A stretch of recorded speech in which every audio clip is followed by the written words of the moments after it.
27 de febrero, 20 años. También se cumplen 20 años del Manifiesto de los Sueños. Y evidentemente ya no somos los mismos. Si nosotros nos remontamos al 89, vamos a precisar que era uno de los tiempos de mayor decadencia del espíritu del ser humano, tanto como individuo como colectivo. Había la pérdida, diríamos, de la posibilidad de construir un país. El país estaba extremadamente en una gran dependencia. Pensábamos que era esa gran hacienda que nos habían hablado toda la vida y que ya se le estaba cayendo incluso la empalizada, ¿no? Pero el 27 de febrero del 89 apura, diríamos, algo inevitable, que este país tendría que ser transformado, porque esa profunda miseria que vivía el pueblo, no solamente material, sino espiritual, ya llevaba esa enorme necesidad de que tenía que pasar algo en este país. Y pasó. Tú lo puedes contextualizar desde adentro, desde un clima interno, digamos, de acumulación de contradicciones, de acumulación de tensiones sociales y también de experiencias populares en el orden de la propia experiencia insurreccional que se viene generando por lo menos desde mediados de los años 80. 87, por ejemplo, ¿no? Sí, el 87, lo que fue básicamente la rebelión estudiantil de todo el año 87.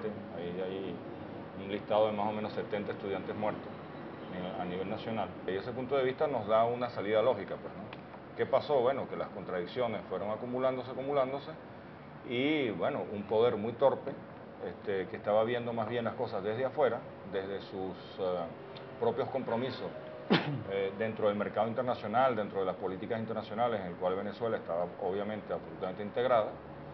El gobierno sencillamente se hace partícipe, digamos, de ese contexto internacional, sin leer en absoluto lo que está pasando internamente. Ese hilo, digamos, de tensiones, contradicciones y experiencias internas que se suman, ¿verdad?, a una torpeza de política que está simbolizada en el famoso discurso de presentación de las medidas económicas del paquete económico de Carlos Andrés Pérez. O sea, en ese momento, más con el acaparamiento de la pasta, el acaparamiento del arroz, el acaparamiento del azúcar, el problema de la subida del pasaje de Guarena, o sea, de los pasajes urbanos. Bueno, finalmente nos da esa resultante. Ahora, ni siquiera todo eso no se explica el 27 de febrero desde mi punto de vista. El 27 de febrero, en ese sentido, se explica desde sí mismo. Es decir, una experiencia de estallido se convirtió en miles de estallidos, que se fueron además articulando y juntando a través de hilos comunicantes, conectores que fueron generándose entre ellos y que poco a poco fueron produciendo lo que hoy le damos el nombre de Rebelión Popular del 27 de febrero, o Sacudón, o Caracazo, como queramos llamar. Y lo otro es finalmente el gran contexto internacional, todavía más paradójico, ¿verdad? Porque ahí sí no tenemos de dónde agarrarnos, porque es que el contexto es más bien absolutamente regresivo, ¿ok? Es un contexto en donde la Unión Soviética se viene desmoronando sin que sea un sujeto, digamos, de avanzada, progresivo, un sujeto de ruptura, el que esté desmoronando aquello. Él se está desmoronando desde adentro con una población que más bien se reilusiona nuevamente con entrar en la utopía capitalista, ¿no? Desde el punto de vista contextual podemos mirarlo desde muchos lados y ninguno nos da la respuesta, ¿ok? Desde mi punto de vista. El que nos da la respuesta final es ¿quién? ¿Verdad? Son propiamente los alzados. Bueno, yo sí creo que un elemento importante, digamos, tiene que ver con lo que sería la desaparición de los remanentes, lo que quedaba, el residuo, el resto de esas famosas vanguardias iluminadas de los 60, 70 y 80. Es decir, el 88 no es por casualidad el año en que entra en crisis terminal ya lo que fue durante una época determinada de los 70 y 80, Bandera Roja, por ejemplo, ¿no?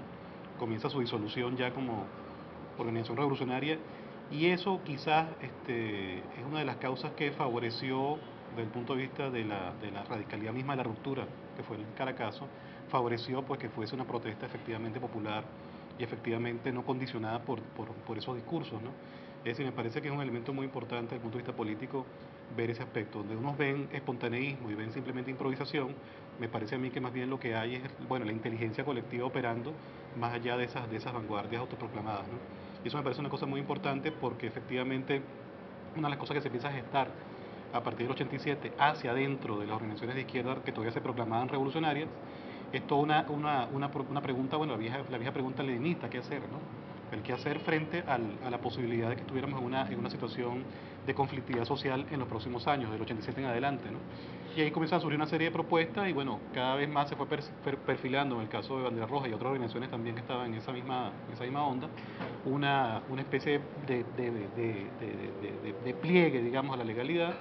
Y efectivamente ese vacío también, yo creo que tiene que ver también con ese quiebre, digamos, de paradigma, y empiezan a surgir, bueno, otras subjetividades más articuladas a los movimientos populares, ¿no? Es decir, que yo creo que ahí se generaron una serie de dinámicas que están llenas de paradojas, como tú planteabas, ¿no? De ironías también, ¿no? Porque yo creo que el Caracazo también, desde el punto de vista histórico, también constituye una gran ironía histórica, ¿no? Desde el punto de vista de todo lo que venía pasando previamente y lo que vino después también, efectivamente, ¿no?